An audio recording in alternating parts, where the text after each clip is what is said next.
ગોંડલ તાલુકાના ધુરશિયા ગામમાં શેઢા પડોશી અને કૌટુંબિક ભાઈઓના અસહ્ય ત્રાસથી કંટાળી એક ખેડૂતે વિડીયો બનાવી ઝેરી દવા પી આપઘાત કરી લેતા ચકચાર મચી ગઈ છે. ખેતરમાંથી પાણીના નિકાલ બાબતે આરોપીઓએ જો પાણી કાઢ્યું તો ટાંટિયા ભાંગી નાખીશું અને ખેતરે આવવા જેવો નહીં રાખીએ તેવી ધમકીઓ આપતા હોવાનું ફરિયાદમાં નોંધાયું છે. શું છે સમગ્ર મામલો? ધુરશિયા ગામે રહેતા અને ખેતીકામ કરતા લાલજીભાઈ વલ્લભભાઈ ભુવાએ નોંધાવેલી ફરિયાદ મુજબ તેમના મોટા ભાઈ મહેન્દ્રભાઈ ઉંમર વર્ષ 42ની ખેતીની જમીનની નીચેના ભાગે કૌટુંબિક ભાઈ સુરેશ ભુવાની જમીન આવેલી છે. મહેન્દ્રભાઈના ખેતરનું પાણી આરોપીઓના ખેતરમાંથી નીકળતું હોય આરોપીઓ અવારનવાર ઝઘડો કરી ધમકીઓ આપતા હતા. 1.5-2 મહિના પહેલા આરોપીઓએ માટીનો પાળો બાંધી પાણીનો નિકાલ બંધ કરી દીધો હતો. આ બાબતે મહેન્દ્રભાઈએ ગોંડલ મામલતદાર સમક્ષ અરજી પણ કરી હતી, જેના કારણે આરોપીઓ વધુ ઉશ્કેરાયા હતા અને અવારનવાર ખેતરે આવી ટાંટિયા ભાંગી નાખવાની ધમકીઓ આપતા હતા.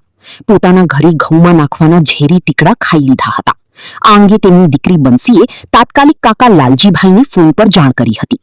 ગંભીર હાલતમાં મહેન્દ્રભાઈને પ્રથમ ગોંડલ અને ત્યારબાદ વધુ સારવાર માટે રાજકોટ હોસ્પિટલમાં ખસેડવામાં આવી રહ્યા હતા ત્યારે રસ્તામાં જ તેમનું મૃત્યુ થયું હતું. આ 4 શખ્સો સામે સુલતાનપુર પોલીસ સ્ટેશનમાં ગુન્હો દાખલ કરાયો.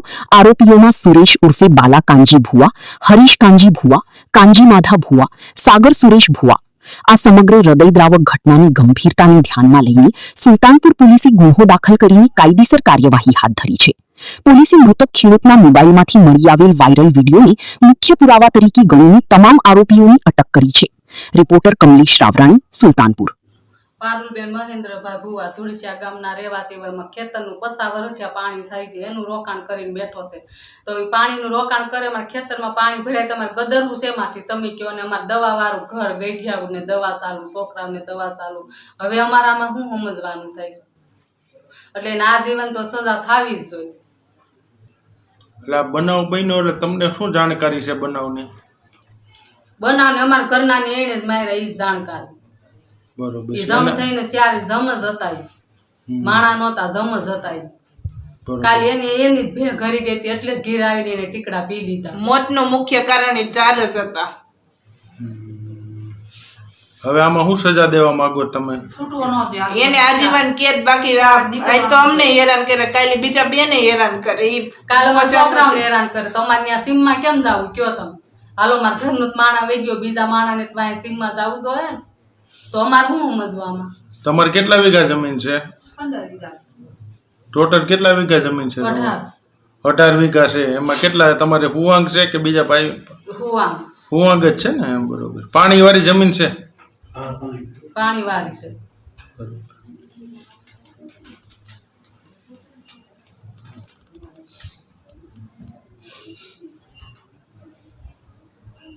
હવે એના ભાઈઓમાં કોઈ? મારું નામ બંસી મહેન્દ્રભાઈ ભુવા છે. મહેન્દ્રભાઈ મારા પિતા છે અને તેણે કાલે ઝેરી દવા પીને આપઘાત કર્યો છે. તેનું કારણ માત્ર ને માત્ર એટલું છે, અમારા હકનું હોવા છતાં પણ અમને નથી મળ્યું.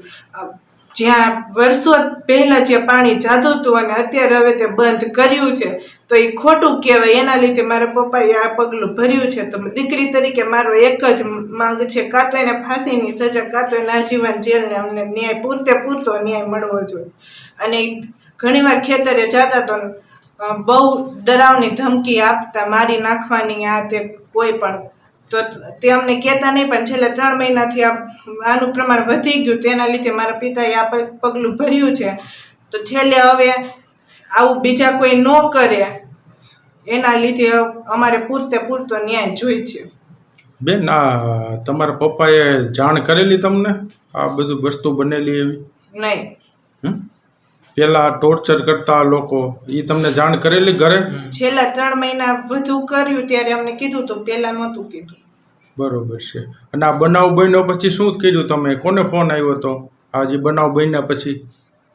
પછી અમારા સગા વહાલાને બધાને કોલ કર્યો, આવી રીતના આમ છે, હોસ્પિટલે લઈ જવાનું.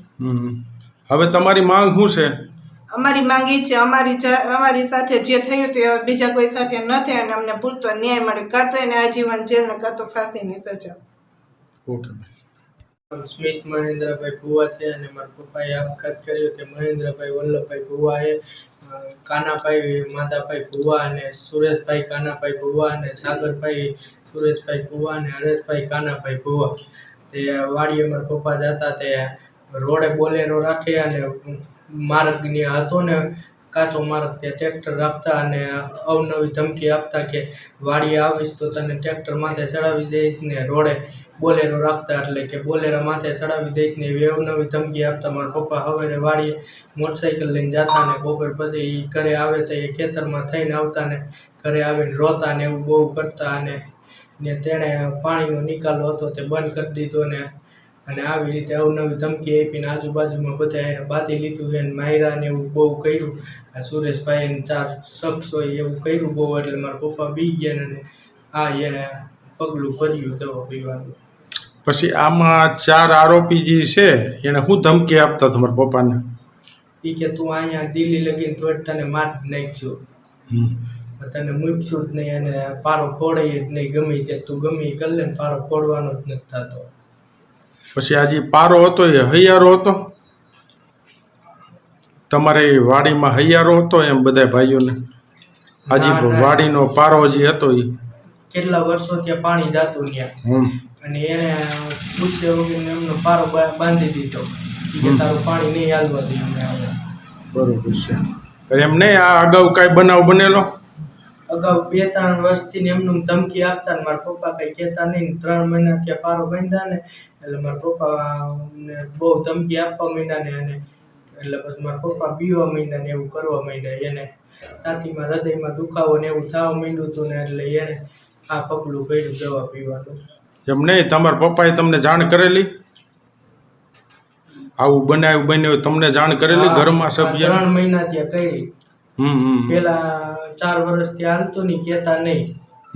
4 વર્ષથી એમનું દબાવતા. વાડીએ ટ્રેક્ટર આપતા ને તો ટ્રેક્ટર બંધ કરાવી દેતા અને હમું જોઈને તો ધોકા લઈને મારવા આવતા ને એવું કરતા. ક્યારે હુમલો કરેલો એની માથે? હુમલો એમને બીવારે ધમકીઓ આપે. હવે આ જે 4 વસ્તી હતી અને નામ બોલો છે. કાનાભાઈ માતાભાઈ ભુવા, સુરેશભાઈ કાનાભાઈ ભુવા, હરેશભાઈ કાનાભાઈ ભુવા અને સાગરભાઈ સુરેશભાઈ ભુવા. હવે તમે શું કહેવા માગો છો? એને તો એ 4ને તો એને કડીમાં કડી સજા આપવી જોઈએ અને એને તો આજીવન જેલ કા ફાંસીનો ફંદો આપવો જોઈએ એવી એમાં સરકારને આપવી જોઈએ. બરાબર છે. ઓકે.